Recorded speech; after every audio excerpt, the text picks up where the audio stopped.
Oi pessoal, tudo bem com vocês? Bom dia! Estamos aqui para a última parte do nosso livrinho, né? Na contação de histórias, essa daqui, ó, historinha em inglês. Então vamos lá. Chapter 9. Percival continued to look for the Holy Grail, and was soon joined by Sir Galahad and Sir Bors. They searched everywhere. Percival was looking for the place he had dreamed of. Sometimes, when they rode in the country, they saw Mordred causing trouble and frightening the villagers. He was cruel and full of hate. The three knights hid when they saw him. They didn't want to find him. One day, some angry villagers saw the three knights and they thought they were as bad as Mordred. "Let's kill them!" They shouted and chased them. The three knights ran as fast as they could because the villagers were very angry and wanted to hurt them. They came to a river. The villagers came closer to them until the knights had no choice but to jump into the river.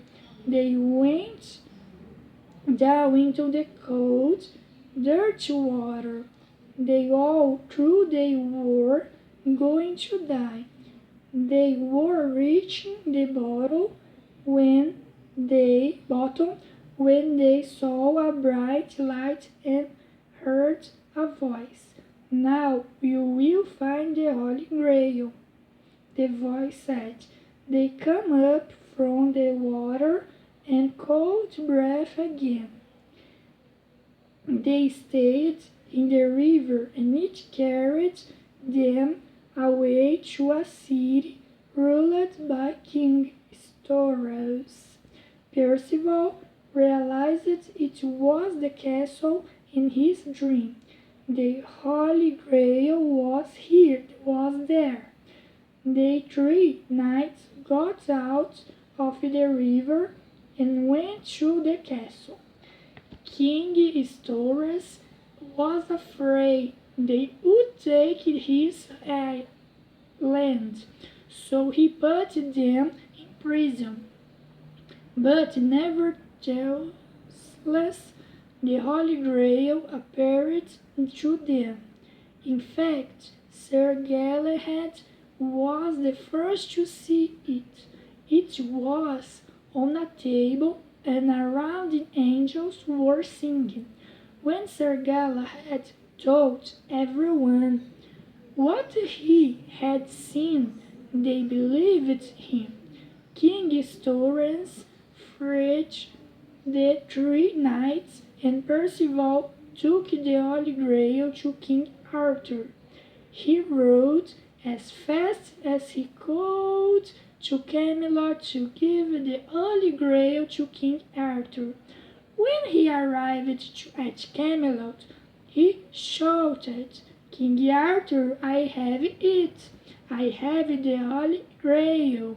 Arthur came out of the castle and he cried, "Well done, Percival! Let me drink for the cup." He filled it with water and he drank. At once he began to feel better and he said, "Let us get some knights and ride around England.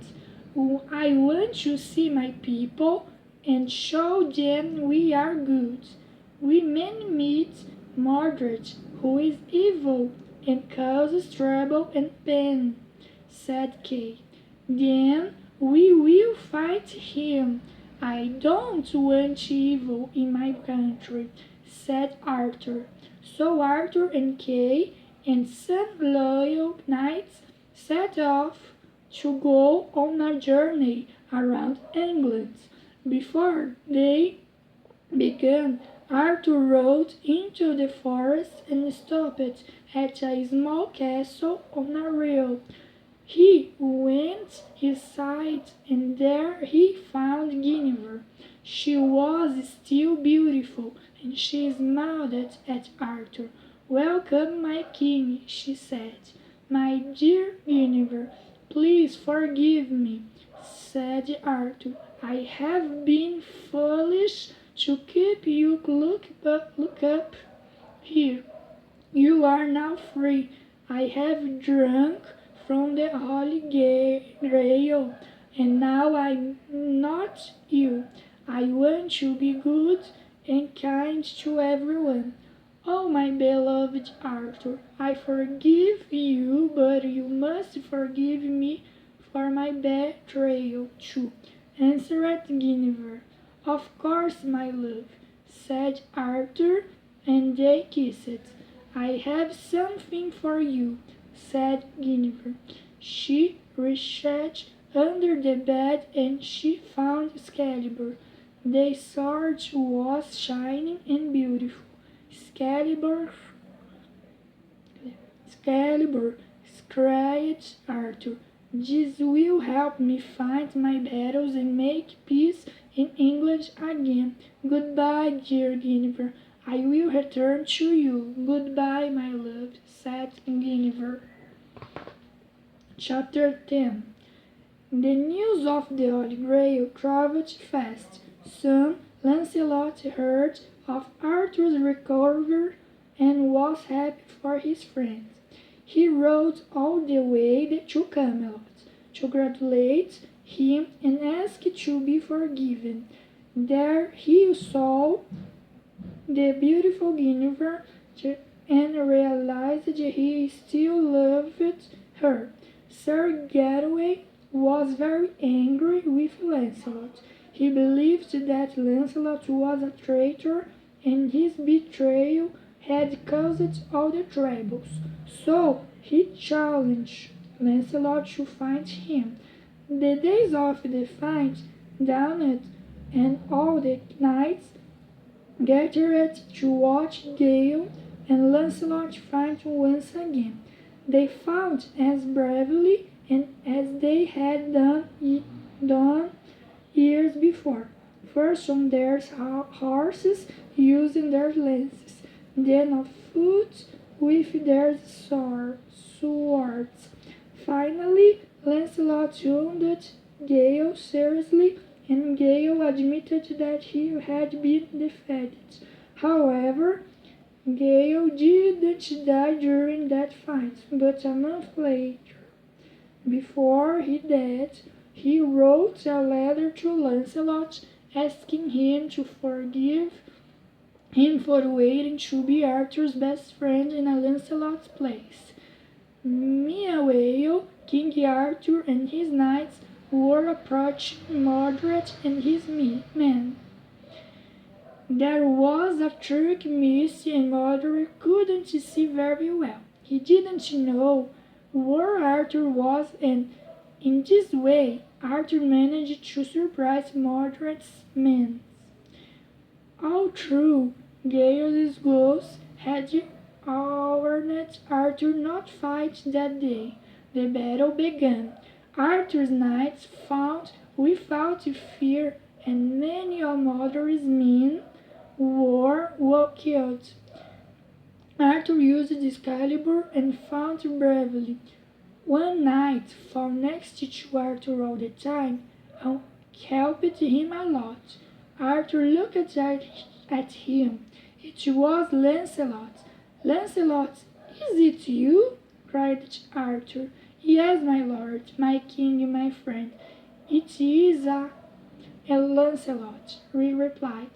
But as Lancelot looked at Arthur, an enemy knight hurt him with a sword. Lancelot fell to the ground, holding his side. "It is my old wound," she said. "Don't die, my dear Lancelot," said Arthur. "We must go back to Camelot together.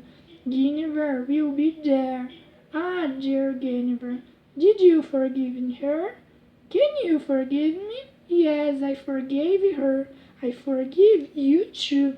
You are a true friend and loyal knight. Please don't die, cried Arthur, but it was too late. Lancelot smiled at Arthur and died in his arms. When Arthur looked up, he saw a young man watching him. He recognized Mordred. Hello, Mordred, he said. Mordred went to hug Arthur, but it was a trick. He pushed his sword into Arthur's side. What have you done? Asked Arthur, and he quickly took Excalibur and killed Mordred too. You can't be king, he said. You are evil. England needs a good king. Arthur fell to the ground, and she called Sir Bedivere with his last breath. Take Excalibur to the lake, throw it in,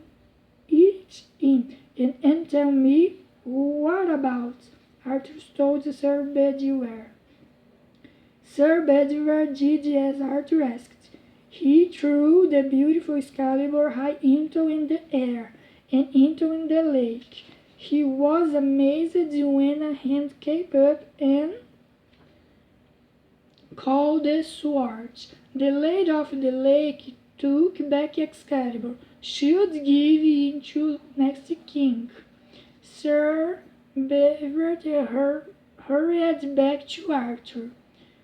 He told him what he had seen. Good, said Arthur. Now the next king of England will get Excalibur from the Lady of the Lake and fight for a peaceful England.